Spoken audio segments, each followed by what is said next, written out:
Wednesday, July 10th morning wake-up call. Let's get right into it. So in the overnight, corn is down about 2 cents right now for that December contract. Soybeans down 2 3/4 for November. Wheat down 3, KC down about 5, and Minneapolis is down about 1.50 cents. While bean meal is up here a little bit, it's up about $1.40, and bean oil is relatively quiet, almost unchanged. It's up only about 6 cents. So the past few days, these grains have just been getting beat up, and I would expect that it is going to continue today. The funds have been record short in corn, so I would still expect that corn is going to take a bit of a dip here.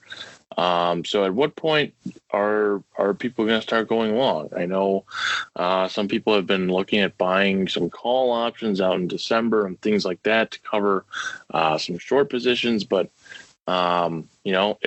we've come down so much so soon that I know a lot of people are wondering if and when we're going to get any sort of bounce. So I would still expect that today corn is going to go down here a little bit. We'll see what this ethanol report has to say.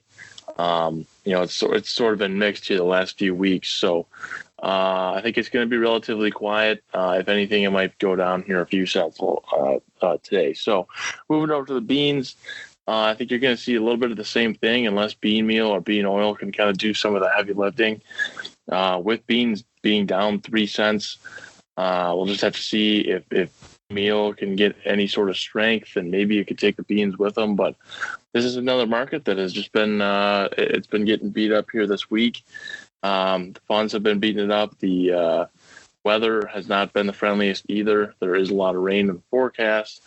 And at this point, rain does make rain. So I would expect kind of the same thing unless bean meal or bean oil can help us out. And then moving over to the wheat, it's a bit of the same story.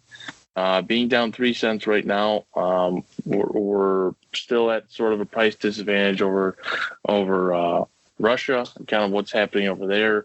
So we are at 592.5 for that December contract. So I would expect that there is a little bit of room left here to go lower. So I think that might be sort of what the day session brings us here today. Other than that, there's not a whole lot of news out there for wheat. We'll have to see what the exports bring for tomorrow, but that is kind of the main story right now, is there is still just a lot of harvest pressure on that market. So, for all of the grains, I would still expect that we might just see a slow grind a little bit lower. So moving over to the cattle, they're down $2 yesterday. And so this is something that I think a lot of people are expecting to get sort of bounce off of these levels that we're at. With August being at 182.35, I would like to see us get back up maybe $3 or $4 back up to that 186 level. Especially in October, I think that there is a little bit of room here to go higher. Box beef has been strong. Now, yesterday it wasn't the strongest, but that's one day out of very many. So just need to continue to watch box beef here and see if we can get back to 185 or 186. And then just moving over to the hogs, another market that there's just not a whole lot of news right now. There's still a lot of selling pressure going on.